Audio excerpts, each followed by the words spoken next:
بسم الله الرحمن الرحيم. اللهم صل على سيدنا ومولانا محمد وعلى آل سيدنا ومولانا محمد وبارك وسلم وصل عليه. رب زدني علما، رب اشرح لي صدري ويسر لي أمري واحلل عقدة من لساني يفقهوا قولي. اللهم ألهمني رشدي وأعذني من شر نفسي. پرون سبق کې مونږه هغه د علم النحو ابتدایي خبرې شروع کړې وې. نو کوم ځای کې ابتدایي خبرې د کتاب په شروع کې کولې کېږي هغه ته مقدمه وایي. نو دا مقدمه ټکی دی که مقدمه ټکی دی او دې ته دا مقدمه یا مقدمه ولې وایي. نو پرون اوله خبر پای کې موږ وکړله. دویمه خبره مو وکړه چې د مقدمې قسمونه دوه قسمونه دي، یو مقدمة العلم یو مقدمة الکتاب. په مقدمة العلم کې کمی کمی خبرې بیانېږي او په مقدمة الکتاب کې کمی کمی خبرې بیانېږي. هغه موږ پرون وکړلې. بیا موږ مقدمة العلم شروع کړله. نو موږ وایي چې په دې مقدمة العلم کې اولنی به موږ تعریف کوو. په تعریف کې موږ دوه خبرې پیژنو، یو لغوي معنی یو اصطلاحي معنی. لغوي معنی ته کېنه لږه به معنی شاته وړه نه ښکاري. سبا نه چې سبق یاد کړی ښه دا لږ لږ سبق ویلی کېږي یاره نو ځه زوتوئ نو بیا به باندې ډېر شي بیا به زوتولی نه شو پرېږدم یو ورځه سې نه بغیر د یادولو نه. په تعریف کې دوه خبرې زده کولی کېږي، یو پکې لغوي معنی زده کولی کېږي، یو پکې اصطلاحي معنی زده کولی کېږي. زما اواز اورئ تاسو که نه شاته لږه ماری مې خوږ شوي ده. نو لغوي معنی دا څه ته وایي نو د هغې موږ خبره کړې وه چې دا لغوي د لغت نه دی او دا چې د کوم ژبې ټکی دی هغه ژبې په ډکشنرۍ کې د دې کومه معنی ده دغه ژبې والا دغه لفظ د کوم معنی دپاره استعمالوي هغې ته لغوي معنی وایي. او اصطلاحي معنی دې ته وایي چې دغه ټکی چې په کوم فن کې استعمالیږي هغه فن والا د کوم مطلب دپاره د کوم معنی دپاره دغه ټکی استعمالوي هغې ته اصطلاحي معنی وایي. نو د نحوې اته معنی مونږ کړې وې چې اووه معنی مونږه په شعر کې ویلو چې نحونا نحو نحوک یا حبیبي نحونا نحو الف من رقیبي. کوم کلاس ته راغلی؟ اوله که ثانیه ده؟ نحونا نحو الف من رقیبي او بیا نحونا نحو الف من رقیبي وجدناه مریضا نحو قلبي تمنوا منك نحو من زبیبي. نو مونږ ویلو چې په دې کې اولنۍ معنی د نحوې اراده ده، دویمه چې نن دا پکې طرف دی، دریمه پکې قبیله ده، څلورمه پکې اړول دي، پنځمه چې نن دا پکې لکه قسم دی او دا پنځمه پکې مثل دی او شپږمه نمبر معنی چې نن دا پکې مثل دی او اووم نمبر چې نن دا قسم دی او اتمه معنی پکې موږ ویلو چې نیغې لارې برابرې لارې ته هم نحو ویلی کېږي. د دې نه علاوه نورې هم ډېرې معنی دي. بیا موږ د نحوې اصطلاحي معنی کړې وه چې هو علم بأصول يعرف بها أحوال أواخر الكلم الثلاث من حيث الإعراب والبناء وكيفية تركيب بعضها مع بعض. چې دا داسې علم دی چې په دې کې داسې اصول بیانېږي چې پېژندلېږي د هغې په دې سره د کلمې د آخري حالت د کلمې درې قسمونه دي د هغه درې قسمونو آخرني حالات په اعتبار د معرب او د مبني سره او د بعضې کلماتو د بعض سره د جوړښت طریقه هم په دې علم کې معلومیږي. دا پرونی سبق و. نن سبق کې منګه د علم النحو موضوع وایو. موضوع تاسو په دې نورو کتابونو کې به وینئ ما یبحث فيه عن عوارضه الذاتیه چې په دې کې د هغې د عوارض ذاتي نه بحث کېږي. مطلب موضوع لکه په دې علم کې به موږ د څه نه بحث کوو، په دې علم کې به موږ د څه نه بحث کوو. لکه د هر علم دپاره چې دی نو جدا جدا موضوعګانې لکه په صرف کې تاسو د صیغو متعلق بحث کوئ د څه صیغه ده او څنګه وه او څنګه شوه. په فقه کې موږ ویلو چې یاره د مکلف سړي چې کوم افعال دي نو د هغې متعلق به خبرې اترې کېږي. دا شان تفسیر کې به تاسو ویلي چې موږ به د قرآن مجید آیتونه د هغې د تشریح متعلق د هغې خبرې اترې به کوو. نو په علم النحو موضوع څه ده؟ الکلمة والکلام چې د کلمې متعلق په دلته کې بحث کېږي او د کلام متعلق بل دغه بحث کېږي. کلمه او کلام تاسو پر اوس کال په زده کړي وي وروسته به هم د دې تفصیل چې نن دا به راځي انشاءالله. کلمه یو لفظ چې په یو معنی باندې دلالت کوي او کلام چې هغه د دوو یا د دوو نه زیاتو کلمو نه جوړ شوی او هغه یو فایده ورکوي موږ ته، فایده راکوي موږ ته، دې ته کلام ویلی کېږي. نو یا خو د مفرداتو نه بحث کوي او یا د جملو نه بحث کوي. الکلمة والکلام د کلمې او د کلام نه بحث کوي. پوه شوئ؟ خو دا په اعتبار د اعراب او د بنا سره دي. لکه اوس په دې کې هم د کلمې نه بحث دی په علم الصرف کې. وهلکې تاسو الکلمة من حیث الصیغه دا موضوع یا داسې به لیکلي چې الکلمة من حیث الاعراب والبناء والتعلیل. دلته الکلمه دلته بتصوير الكلمه من حيث الاصل والبناء والتعليل او دلته الكلمه والكلام من حيث الاعراب والبناء دلته به هم د کلمې او د کلام نه باز کیږي او به اعتبار د معرب او د مبني سره چې دا معرب دی او کدا مبني دی معرب دی ولی معرب دی مبني دی ولی مبني دی حرکت په راځي ولی په راځي او څنګه په راځي صحیح شو نه دریم نمبر خبره هغه غرض ده غرض مطلب یعنی ته د علم ولې زده کې لکه د علم النحو فائدہ سره د علم النحو فائدہ سره ندی غرض داره صيانه الذهن عن الخطأ اللفظي في كلام العربي صيانه الذهن عن الخطأ اللفظي في كلام العربي چې په کلام عربي کې ذهن د لفظي خطا نه بچ کول په کلام عربي کې ذهن د لفظي خطا نه بچ کول د علم النحو مقصد او غرض ده چې دا علم النحو ته یاد وا علم النحو باندې پوهیدلې نو تبا په کلام عربی کې د لفظي غلطي نه بدن بچ کې کته له نحو درتله نو تبا صحیح وي الحمدلله رب العالمین ته د وجه معلومه کته له نحو نه درتله نو تبا الحمد دا دو چې دا کوله ما پرې جواب باندې ګران راځي جزم چې الحمد لله ته جزم چې لله ها رب العالمین دې چې په الله باندې مې زبر جو بری باندې براشه پېښ وایا نو ته یا رب العالمین نو دا بلکته غلطی بکې دا غلطی به ولي کې د علم النحو باندې باندې پويږي چې کوم کس په علم النحو باندې پويږي عادت علم النحو یاد وي نو دې بیا په کلام عربی کې او په کلام عربی کې ټول اهم چې د قرآن مجید او احادیث مبارکه دي دیو جن موږ باندې زور دي دا موږ په قرآن مجید باندې وکړو اجرا چې موږ کوو موږ په قرآن مجید د الفاظو نه وکړو یره دا اسم دې د اسم په کې علامه دا فعل دې د فعل په کې علامه دا معرب دې مبني دې ولی په زبر راغله ولی په زیر راغله ولی په پیش راغله مرفوع ولی دې منصوب ولی دې مجرور ولی دې عامل دې که معمول دې په معمولاتو کې کم معمول دې عامل دې جو حروف عاملو کې اسماء عامله او افعال عامله ټول اجرا به ان شاء الله کوشش وکړو چې د قرآن مجید او د حدیث مبارکه نه وکړو مدې باندې پوه شوي نو منګه موضوع ویله موضوع څه ولا د علم النحو الكلمه والكلام من حيث الاعراب والبناء او غرض سره صيانه الذهن عن الخطا اللفظي في كلام العرب صيانه الذهن عن الخطا اللفظي في كلام العرب بل خبره سلورم خبره واضح د علم النحو دا علم النحو چا وضع کړی دا چا ایجاد کړی دا چا جوړ کړی دا د دریو کسانو نمونه راځي یو حضرت عمر فاروق رضی الله تعالی عنہ دویم حضرت علی رضی الله تعالی عنہ او دریم حضرت ابو الاسود دؤلی رحمت الله علیه تطبیق پکې دا دی د دریوانو ته مدونه اول ویل کېږي تطبیق په دې دریوانو کې به دریوانو نمونه کې چې کله اسلام د حضرت عمر فاروق رضی الله تعالی عنہ په زمانه کې خور شو او د عربونو علاوه د عجم خلق عرب نه علاوه چې څومره خلق دي کنه هغه ته عجم وای عجم ورته ځکه عجم معنا دا چاړه نو دو چونکه اظهار ما فی ضمیر یعنی دو پزلونو کې چې کومه خبرې دي نو هغه خبرې دو د عربیانو په شان واضح نشي کولای د دې وجنه هغه ته عجمیان ویل کېږي نو چې کله اسلام خور شو د عربونو واوړېدو او عجمیانو د اسلام ورسېدو هغه ته قران ورسېدو هغه ته احادیث ورسېدل نو لکه چونکه د عجم خلکو خو عربي جمع نه و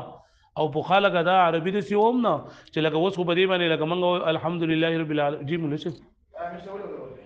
دی اوس په لس منټه کوم پاته بجې راغی تاسو را پروت کته د رسول الله هغه وکړه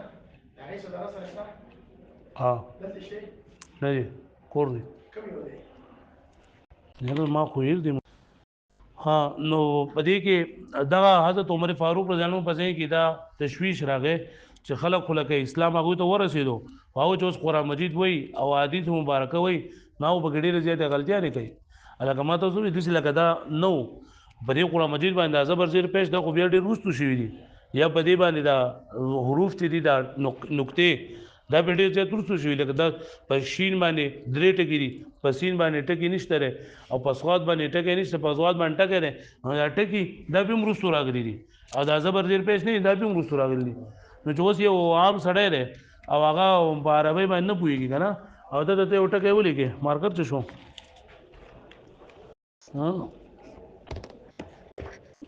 هغه ته یو ټکی ته ولیکې که نه داسې ورته ولیکې چې دا وایه دا وایه کنه نو به څه وای دا او به دا سسریها به جوړ کړو سسریها دا اصل کې ننشرها ده ننشزها ننشرها ننشزها ننشرها ننشزها سلو روایت دی بدیږي په دې ټکی کې نو عربیان عجمیان خو به دې باندې نه پوهیدلو ناغو بلګه دا قرآن مجید دا الفاظ دا به ګډ وډ وي نه پوهیدل به کنه ګډ وډ وي نو د سره دا فکر پیدا شو دغه راوخت حضرت علی رضی الله تعالی عنہ او دی حضرت علی رضی الله عنه چیرته د سوچ وکړه قاعده قوانین جوړ کړي لکه دا خلک په دې عربی ژبه باندې پوښي او هغه د قرآن مجید د تلفظ صحیح کوي نو حضرت عمر چونکه حکم وکړ چاته حضرت علی رضی الله عنه نو لا دی وجنا لا ولنه ایجاد کوونکی وي واضح حضرت عمر فاروق رضی الله عنه دغه چې د حکم کړو حضرت علی رضی الله تعالی عنہ بیا د دې نه بعد ولګیدل حضرت علی رضی الله عنه چې نه دا په دې غم او فکر کې چې نه دا ناسو او دا سوچ کوو نو بدی کې د یو شاګردو دا غو حضرت ابو الاسود دو علی رحمت الله علیه ډیر راغی او د درې د پوسو کو دي حضرت علی رحمت چې تورې دې څه کفنه سي جوړ دا خبره وکړه چیرې د اسلام چې دا عجم توړې دلې دا خلک قرآن مجید ټول غلط وي او لکه اوس خو لا لګي غلطیاں دي او چې څونه دا زمانہ اخواګي او خلک ندوي نه په اسلام کې داخليږي نه خو په پیغمبر اسلام د زمانې نو سګيږي نو دا خو بل کډې نه زیاته غلطیاں نه وبکی دته ته وی چې ته په دې باندې کار شروع کا او دغه وی دي حضرت علی انوي چې زما هم سه اراده ده زم سه قوانين ناجمع کومه نو درې ورځې بعد چې نو بیا کله د سره میلاو شو د حضرت ابو الاسود دو علی رحمت الله علیه د سره میلاو شو د حضرت علی رضی الله عنه سره نو حضرت علی رضی الله عنه یو کاغذ ورکو کاغذ باندې دا لیکلی و چې بسم الله الرحمن الرحیم الكلام كله ثلاثه اسم وفعل وحرف الحمد لله فالاسم ما انبأ عن المسمى والفعل ما انبأ عن الفاعل والحرف ما انبأ عن معنى ليس باسم ولا فعل دا ورکو چې هر کلام چې دغه درې قسمونه دي اسم فعل او حرف اسم څه ته وي چې د مسمى خبر ورکړي فعل څه ته وي چې د فاعل نه خبر ورکړي او حرف څه ته وي چې د معنا نه خبر ورکړي چې نه اسم یو نه فعل دا ورکړه ورته وي تیرا په دې باندې څه اضافه وکا یعنی څه خو ته مارو ته بنیاد کې خو اته په دې باندې څه اضافه وکا نو چونکه حضرت علی رضی الله دغه قوانین لاول وضع کړل او دله ورکړل د دې وجه نه حضرت علی رضی الله نوم راځي چې مدونی اول دی واضح دی د علم نحوی پوه شو به باندې بیا حضرت ابو الاسود دو علی رحمت الله علیه چې نه د دې سره نور قواعد چې دا جمع کړل د عطف قاعده دغه شان د صفت قاعده او د تعجب قاعده د استفهام دا وسره جمع کړل او د دې دغه ته حضرت علی رضی الله په خدمت کې پیش کړل حضرت علی چې کله دا ولدو نو ډیر زیات خوشاله شو او دا وی ما احسن هذا النحو الذي نحوته چې لکه دا څه بهترین اراده ده څه ډېر بهترین فکر دی چې کوم منګه داغه هغه مقصود کې خود داغه بنیاد منګه خودو نو دا او داغه جو بیا دا قواعد چې دین دا شروع شول نو دا چونکه په دغه کله چې دا ولید او خوشاله شو نه ما احسن هذا النحو الذي نحوته دا څه بهترین قصد او اراده ده د کوم چې دا اراده کړی دا کوم بهترین پلان نو چونکه په لاول کې چې کله د خوشاله شو د خلینو په دې کې دا نحو ټکه وځو جدو علم دا نحو نوم کې خو درشو پوه شو به معنی نو د علم ته د علم النحو زکوي بل د هر معنی چې دا کنه د دې لکه نحو معنی طرف ته نو د علم النحو زکوي چې دا هم په طرف کې وي یعنی د قران او د حدیث نه جندا او کوي نه هر معنی د خو دې باندې پوه شو تاسو نو واضح د علم النحو د یو قول مطابق د عمر فاروق رضی الله عنه د حضرت علی رضی الله عنه او بل څوک دی حضرت ابو الاسود دو علی رحمت الله علیه او موږ د دې تطبیق د خبر وکړه چې بای کې دریوان خبرې را لګنه حضرت عمر فاروق نو په دې اعتبار سره واضح دی چې د حکم غړو حضرت علی رضی الله فکر وسره پیدا شو حضرت علی په دې اعتبار سره واضح دی چې دا غلاول قوانین چې دا وځ کړو حضرت ابو الاسود دو علی رحمت الله علیه ور کړو حضرت ابو الاسود دو علی چې په دې کې نور دغه بیا کړه پیشرفت کړه دی هغه اصل قواعد قوانین دا غره وبسل دي بیا دا قاعده چې دا به څه بیانې دی با نو څه خلک چې کله حضرت علی رضی الله عنه په دور خلافت کې عراق ته راغلل نو څه په بصره کې څه صحابه کرام پاتې شول تابعین پاتې شول او څه په کوفه کې پاتې شول او په دغه ټیم کې دا بصره او کوفه د علم هغه مراکزو خلکو به د علم د حاصلولو لپاره به بصره ته او کوفه ته بدل نو د بصری چې کوم شاګردانو د هغې چې مدرسه وه او د هغې عالمان هغې د بصریینو نوم کېښودلی شو او د کوفې چې کم خلک وو هغې ته د کوفیینو نوم کېښودلی شو. د بصری خلک هغه د عربو د کم مشهور روایتونه چې دي د عربو چې کم مشهور لغات دي په هغې باندې پوه د هغې مطابق خپل قواعد برابروي. او د کوفې خلک چې دي د کوفې خلک هغه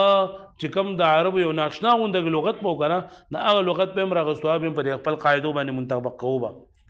پوه شوې دې باندې. نو د بصري د بصري چې د عام طور باندې دغ کېږي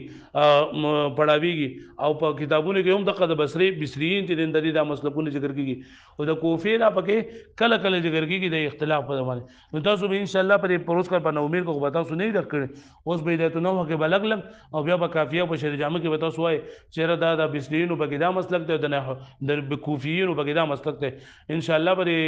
بل کتاب چې تاسو کوم دی علم صرف علم نو پای کې هم تاسو وای الته کې دا الموسیقي والا چې لکه د کوفیینو په مذهب باندې دی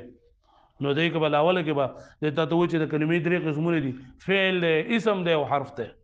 فعل اسم دی او حرف دی الته کې بیا اعتراض جواب کوي چې لکه مون خو دې ضروري دي کلمې درې قسمونه دي اسم دی او فعل دی او حرف دی لکه دی چې فعل دی اسم دی او حرف دی بیا دا چې مصدر اصل دی او فعل اصل دی مون خو دې سره په اوله کې دا ورېدلو چې دا مصدر لاول ضربون مصدر جوړ شو دا نه فعل ماضی جوړ شو بیا ماضی نه مضارع جوړ شو د مضارع نه اسم فاعل جوړ شو اسم مفعول جوړ شو او چې دې سینه دا مصدر نه دا په خپل د فعل ماضی نه جوړ شوی دی الله ان شاء الله خبره درې ځان لکوي. د دې علم مقام او مرتبه دا ډیره زیاته اوچته ده. د دې په باره کې فرمایي چې تعلم النحو کما تعلمون السنن والفرائض. حضرت علی هم فرمایي چې تاسو دا نحو د سیز د کوي لکه څنګه چې نور فرض سيزونه او سنت سيزونه چې انده است کوي ځکه د دې برابرې سره د قران مجید برابرې ده چې دا الفاظ تا برابرو په دې کې غلطي ده او دا قران مجید صحیح ویل شي چې په دې کې لکه تاسو ګورئ لکه وقتل داوود جالوت قتل داوود جالوت معنی دا چې داوود علی السلام ولګیدو او جالوت قتل کو وس په داوود باندې تعالی نه ودرځي نو ته چې قتل فعل له داوود فاعل له او جالوت مفعول به له نو داوود نے جالوت کو مارا وس تعالی نه ونه درځي او دا په قسم باندې وي وقتل داوود جالوت وقتل داوود جالوت نو معنی څه شولا چې جالوت نے داوود کو مارا چې دا جالوت لګیدلو جالوت فاعل جوړ کو جالوت لګیدل او داوود علیه السلام مړ کړو نو خبره صحیح ده قرآن مجید نه غلط وي یا دغه شان دی الله تعالی فرمای فعصى فرعون الرسول فعصى فرعون الرسول فعصى فرعون الرسول فاخذناه اخذا وبيلا نو ترکیب کومه فعصى فعل فرعون ولا فاعل او الرسول سره مفعول به دی نو معنا دا شو چې فرعون ولګیدو او د رسول علی السلام دا غي زمانی چې کوم رسولو حضرت موسی علی السلام دا نه فرمانی وکړه واستاله نه ونه درځي او دا د شوی فعصى فرعون الرسول فعصى فرعون الرسول وس ترکیب د شو عصا فعل الرسول فاعل او فرعون مفعول به دی نو معنی د شو چې دا رسول علی السلام چې هغه زمانی چې موسی علی السلام ولګیدو د فرعون نه فرمانی وکړه موسی علی السلام د فرعون نه فرمانی کړو خبره څونه غلطيږي سه په یو زبر زیر پېشته غلط کوې نور خو دې چل نه کړه کرا عصا پاغه زیر فرعون پاغه زیر رسول پاغه زیر خو لاول کې په فرعون باندې پېش پکارو تا به زبر وي او په رسول باندې زبر پکارو تا به پېش وي نو څونه معنا غلط شو په قصد باندې سوې کو پرته به رسې په دې خبره باندې پوهیږئ په دې خبره باندې پوهیږئ تاسو ها دې علم النحو ډېر زیات فضیلت ته ډېر غټه اوچته مرتبه دي چې دا تا برابر کو سره قرآن مجید د الفاظ دا برابر شي معنا او مطلبونه بیا برابر شي. دیم د نحو په باره کې دا چې النحو فی الكلام کالملح فی الطعام چې لکه خوراک هر څونه خوک پوښ شي او خپل پوښ شي چې کله به مالګه کمی او یا به مالګه به انتهایی زیاته مالګه بګي نو خلک یې روي مالګه جننده بګي برابر نه نو دا مالګه پکې معمولی غونډه کې خدا خوراک ټول خونه او دغه په دې مالګه باندې راځي کنه راځي نو دغه شان دي چې تا علم النحو وې دا عربي ژبه وې او تعالی نه ونه راتله نو لکه دې ځل په خوراک کې مالګه نه په خوراک کې مالګه نه بیکارې دغه شان دي په کلام عربي کې چې نه ونه جو سبي بیکار وي صحیح شو نه ها بل ما یو کتاب کتو کنه با ډیر عجیب خبره پای کې لیکلی و شهادت ابوبکر ابن مجاهد د امام ثعلب دا د نحو یو غټ امام دی دا سره ناسو نو دا امام ثعلب چې اندر سه حسرت او افسوس وکړو او چیرې را پلان کې کسره کنه الګ ګوره د تفسیر علم حاصل کو او د په تفسیر کې کتابونه ولیکل او با چې دا حدیث ذکر کړل او په حدیثو کې ذکر او یا لګ د زمانه کې لګ سړی ته ګوري چې لګ پلان کې چې دا د حدیثو دومره کتابونه وایي پلان کې چې دا قران مجید وایي مونږ خو اس خپل عمر ضایع کو دي امام ثعلب ورته وي مونږ خو اس د خپل عمر ضایع کو په مخه وایي چې زره بزیدون امرن په دې کې عمر تیر شو چې لګ زید لګیدل او امر واله ده اوس یا به واله یا به نه واله او ټول زمانه په دې کې تیر شو نو دې څه لکه افسوس وکړو کنه نو دا ابوبکر چې کله د مجلس نه لاړو نو خوب ولیدو او خوب کوته حضور صلی الله علیه وسلم هغه راغی او ورته فرمایل چې ثعلب تلاول زما سلام وایا او دا غینه بعد ورته وایا چې انت صاحب العلم المستطيل چې ته هم د ډېر لوی علم چلندا ماهر او سره علم نه امت ته ډېر زیاته فائدہ ده چې تزړه کده برنه کې چیرې دا خلق لکه قران او حدیث وي او دا لکه په الله کې او صرف کې ناسمه نو دا زموږ لپاره تسلیم خبره ده دا لکه چې ګور پیغمبر علیه الصلاه والسلام ته بشارت ورکړو امام ثعلب رحمت الله علیه ته نو د دې علم ډیر زیات مقام او مرتبه ده چې دا درتلو کنه نو ته پوښتنه چې لکه استا په دې علم کې کمزوري وا په صرف کې د کمزوري وا په علمونه و د کمزوري وا طالب یو هیڅ یو خون بدل نه درکې نه بدل قران مجید خون درکې لکه تبع عالم بشي اته کاله به تبع مدرسې کې تیرګړي او تبع استاد به شیخ الحدیث به او چې کله درس وکړي چې لکه ما دا ترجمه وکړه نو تبع ترجمه لپاره ترجمه قران مجید براله اج سری کې لیا ورته لکه چې تعالی په خپل بندرځي نو چې سړی ته کاله په مدرسې کې تیر کی او د صرف او نه وار سجده کی نو بیا د ترجمه ته ضرورت دی دا کوي یا دغه شانتي دا څومره چې شروحات دي او څومره چې غټ کتابونه دي دا ټول په عربی ژبه کې لیکل شوي دي نو بای باندې ته پوهیږي نو تعالی صرف نه و ضرورت ده لکه څومره کتابونه چې کنه لکه اوس خو تاسو په دې دای کې په ثانیه کې دا قدوري چلندا په عربی باندې او الموسیقه تاسو فارسی والا او است عربی والا نو په کې عربی دی ته نو په کې عربی دا وځه مخې پر مخې لاسونه کې ټول کتابونه چې دا عربی دي نو بای باندې تاسو پوهیږئ دای لپاره بنیادی چیز دا صرف او نه وره څومره تاسو په دې کې مهنت کو کوشش کو دومره به الله پاک تاسو ته پای کې کامیابی درکړي او کدا تاسو نه درلا صرف نه ونه درلا نو ډیر څه کسان موږ لیدلي چې غټ کتابونه وي او د فقہ غټ دغه مفتیانی خو چې لکه په لاول کې په دې کې مهنت نه کړي کوشش به کې نه کړي کنه نو هغه جاړي دي ته هغه وایي چې راځي چې چلو کوم لکه مال دا راځي نو ماته سټوډیو لکه زموږ ملګری ا نه هو کې زیات ماهر دی لکه پناه وګړي زیات ماهر دی او په صرف لکه هغه په لاول نه ورنه ویلې چرته راته دا صرف دومره ګران دی کنه غتور ته وی چیرې کباو که زمانه چاته ته پوښتنه چیرې دا قول ته دا څنګه چونه زور ته نشم ویلې کا غرم بناو کې هغه دومره مایده د شاګردان دي بناو کې او خو قابل له ولکه دا ولنور دي نو زیات مهنت او کوشش په یې کوي په دې صرف کې پناه وکي نو دا به تاسو ته ورستو بیا به نور علوم کې به تاسو ته فائدہ درکې بیا په نور کتابونو کې لکه اوس تاسو دا استادان په قدرې کې یا په دې نه وکي تر عبارت اوري نو په عبارت کې خنور سره نه او په عبارت کې دای چې د کلمې په اخري ارمانه به تک څنګه حرکت وي لکه تعالی نه و درځي جو ته چې الحمدلله رب العالمین الحمد دا مبتدا له جزء کې مرفوع ما لم حرف جر راغله نه جو په الله باندې کسره راغله رب العالمین دا صفت ته الله لپاره جو هغه باندې کوم عبارت جو په دې باندې مو مغرازي ایاک نعبد ایاک دا جو ضمیر دی او ضمیر مبني دی دلته کې دا ځکه ایاک نعبد دی دا فعل مضارع او په فعل مضارع باندې د دې نه مخکې حروف ناصب شته نه بجازم شته دا به مرفوع ما دا څومره هر خبره ته سوچ کې نو چې دا د لدار اغلو دا نه هوا جو بس تب بیا نور کتابونه زنده به ویل شي پوه شو به باندې د دې مقام او مرتبه د ډیره زیاته لوی ده څومره بری کې مهنت کوئ کوشش کوئ نمره به الله پاک تاسو ته کامیابی په نور کې کوي تب لکه مهنت پدې ځای کې او فائدہ به تاسو په بل کتاب کې معلومیږي پوهیږئ نو څومره چې تاسو نه کیږي دا غي نه زیات مهنت کوشش کوئ په دې ورځو کې په ځمانه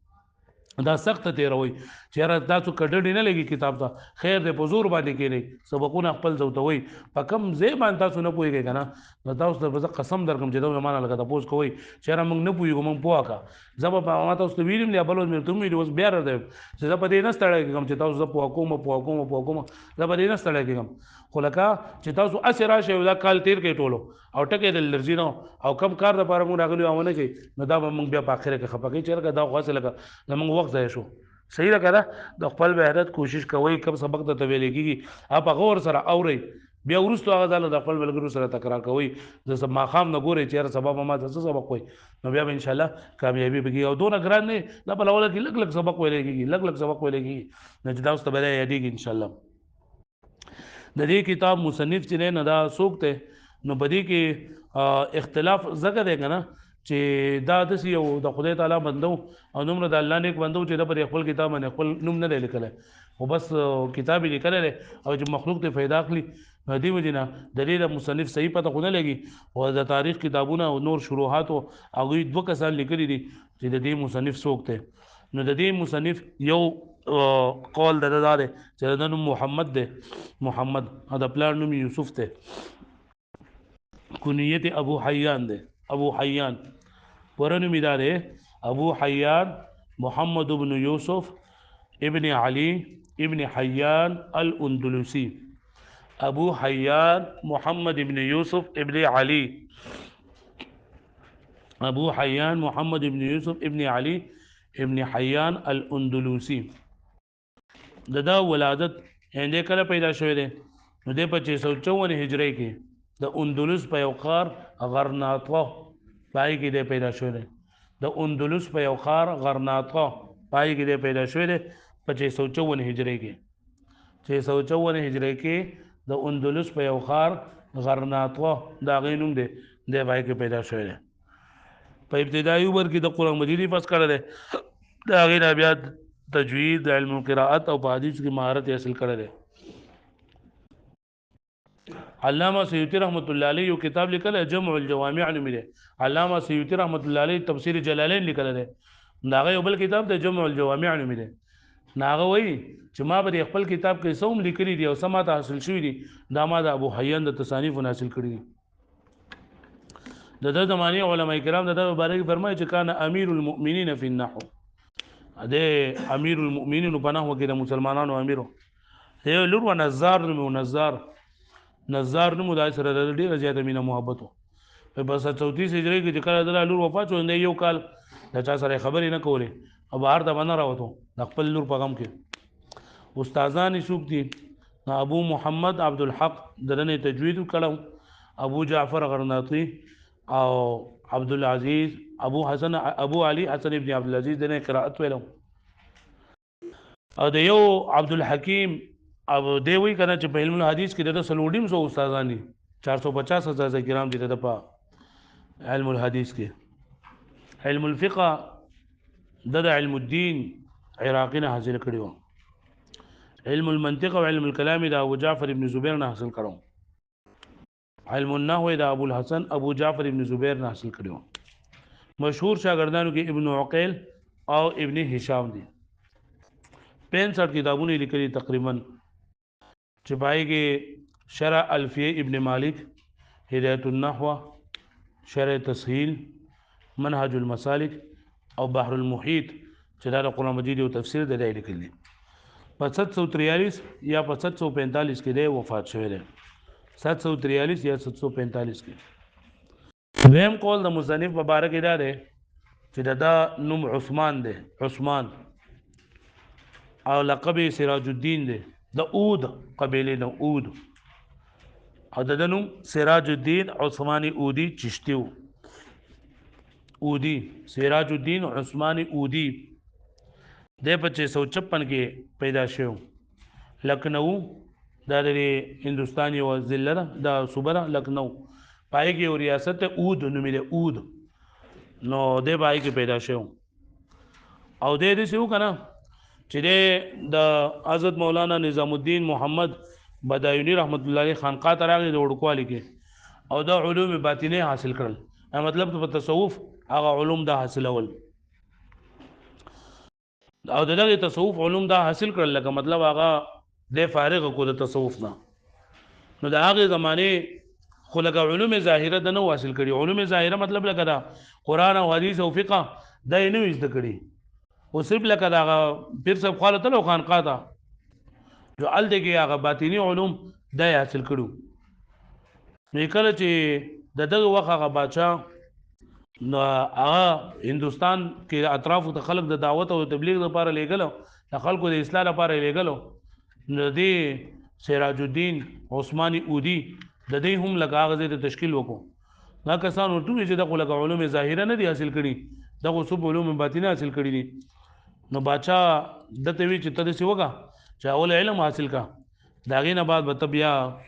لاړ بشو تبلیغ به وکړي څنګه چې ستاره لپاره لکه اول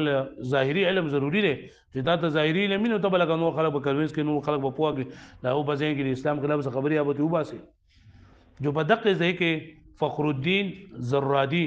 رحمت الله علیه دا ناسو ناوي چیرې د سب د دې وجه نه پاتېږي چې د ظاهري علم نه کړي پشپک میاشتو کې بدل زړه هر څه وخت ان شاء الله پشپک میاشتو کې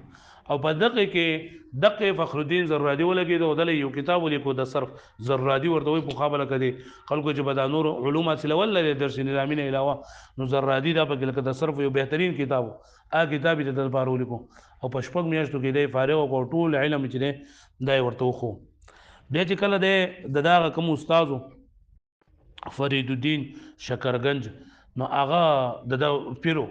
نو کله چې هغه وفات کېدو نو د علم نو حاصل کړي نه چې کله د علم نه فارغ شي نو د بیا زما د خلافت پټکې وایو دی واپس تاګې نه د بیا بلاټ شي او د چې کوم پنځګنج یو کتاب لیکل یو هدایت النحو د مشهور تصانیف دي په 758 کې دغه سراج الدین عثماني اودي چشتي د ترنده وفات شوی دی پوه شوې به باندې پوره دی دا ها نن منګه یو موضوع ویلا موضوع غرض او مقام او مرتبه واضح او د دوه مصنفینو مبارک چې په دې کې اختلاف دغه خبره تر موږ کړله یاد بشي دا واړو دی ول سره